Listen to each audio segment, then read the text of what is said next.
di jalan Allah. Ini Masjid Enam Syuhada lagi dikunjungi sama Ketua Hilmi. Modal awalnya berapa Pak Yudi Pramuko? 750.000 rupiah aja. Jadi ini 500 jutaan nih barang. Sekarang udah habis 310. Masya Allah, tuh udah pakai keramik, laponnya tinggal. Granit tuh kayak marmer. Tuh, Masya Allah nih, sampai juga kita ke sini. Masjid Enam Syuhada, ngapa namanya Masjid Enam Syuhada, Ya, Pak Yudi? kita mau mendokumentasikan perjuangan dakwah nama anak muda pengawal Habib Rizik Syihab itu. Masya Allah. Yang dibunuh sama orang jahat di kilometer 50. Kilometer 50 ya. Itu kan simbol memperjuangkan dakwah itu kita harus memberikan segalanya untuk Islam kan ya, untuk Masya dakwah Islam. Allah. Dan nama anak muda itulah yang sudah memberikan segalanya untuk Islam. Masya Allah. Kita Apa nanti nama pemuda itu ada juga di sini mungkin diterapkan? Mungkin namanya Enam Syuhada. Enam Syuhada itu, Iya, Enam Syuhada dipasang di sini, Enam Syuhada. Bipali, apa yang dikomentarin dari ini semua, Bipali? Masya Allah, luar biasa. Dari uang 700.000, kalau pengen ternyata bisa. Bisa. Allah kirim. Tuh, bisa. Ya, dengan Masya. masuk satu gang kecil, tapi Bapak ini luar biasa. Kecil tuh. Oh, Masya Allah ya. Satu call aja.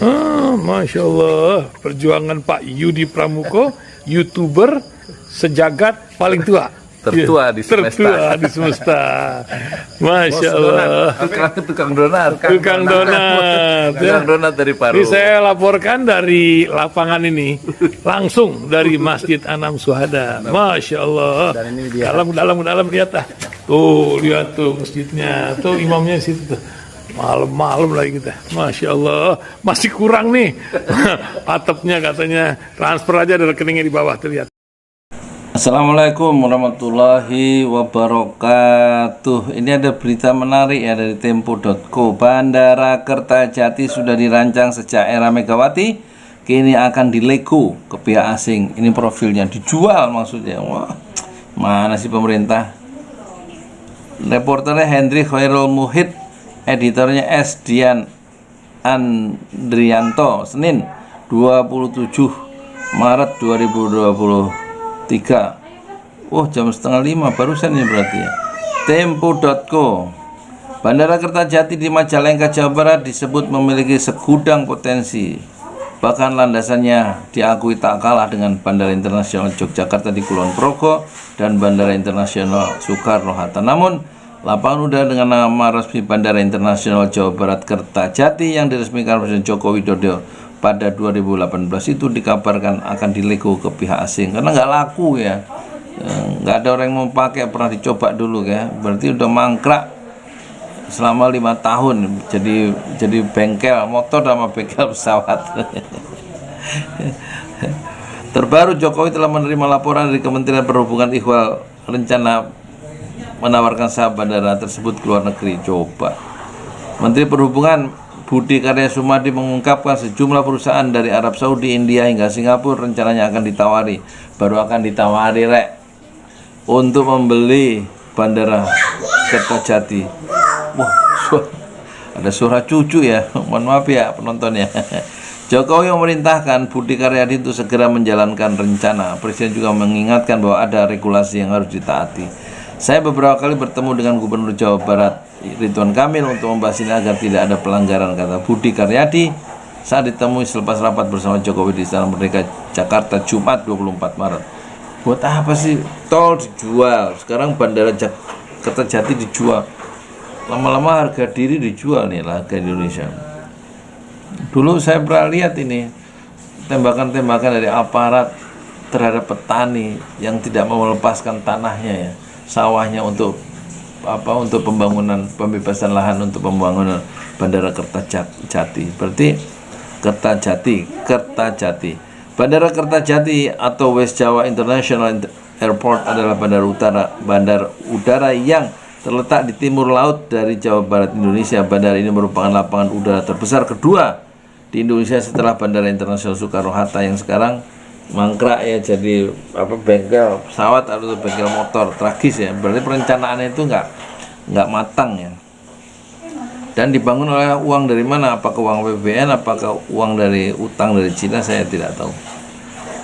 berdasarkan luasnya itu terbesar kedua, dibangun untuk melayani rute penerbangan internasional kedua di wilayah metropolitan Bandung dan Cirebon. Bandara Kertajati resmi beroperasi 24 Mei 2018 dikutip dari angkasapura2.co.id. Momen tersebut ditandai dengan pesawat kepresidenan Indonesia mendarat sebagai yang pertama di bandar udara ini. Bandara Kertajati memiliki landasan pacu tunggal sepanjang 2.500 meter, kemudian diperpanjang hingga 3.000 meter pada tahun 2019 dan memakan lahan sawah para petani yang sebagian itu melakukan perlawanan ya, dan dilawan oleh aparat ya, dengan letusan senjata. Saya lihat di Metro TV ya, Metro TV, TV One itu pertarungan di lapangan di sawah-sawah itu ya, rakyat petani menolak ya. Dan tentu petani selalu dikalahkan oleh kekuasaan yang memiliki aparat ya. Bandara udara ini juga difungsikan sebagai penyangga untuk membantu memudahkan lalu lintas di Bandara Udara Internasional Soekarno-Hatta di Jakarta. Pembangunan Bandara Kertajati sudah direncanakan sejak era Megawati Soekarno Putri. Studi kelayakan bandara sebenarnya sudah ada sejak 2003. Izin penetapan lokasi pun sejak 2005.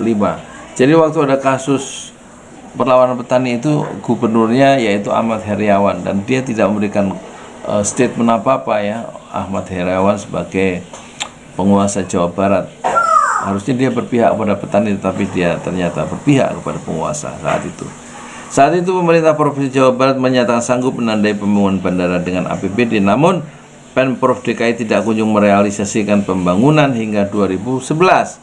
Setelah ditinjau ulang, pembangunan ternyata membutuhkan alokasi APBN. Selama 7 tahun tidak ada kegiatan fisik apapun karena izin penetapan hangus akibat pekerjaan pembangunan yang tidak kunjung dilakukan. Pekerjaan baru dimulai pada 2014 untuk pengerjaan pembersihan lahan dan fondasi. Tidak hanya itu, Bandara Kertajati juga dimasukkan dalam program strategis nasional atau PSN. Ini wartawannya tidak cukup sabar untuk menggali riwayat dari pembebasan tanah di Bandara Kertajati ya. Itu harusnya diungkap ya, sisi kemanusiaan atau sisi pelanggaran HAM yang mungkin dilakukan oleh pemerintah terhadap warga petani-petani di daerah Kertajati itu mungkin lebih menarik untuk sebuah laporan jurnalistik. Ini hilang nih Atin, tulisan jadi ketua LMA Papua bertemu Jokowi, usul pendekatan marga demi bebaskan pilot Susi Air.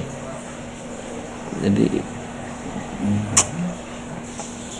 di Kertajati yang mau dilego itu jadi sudah hilang dari halaman layar ini ya.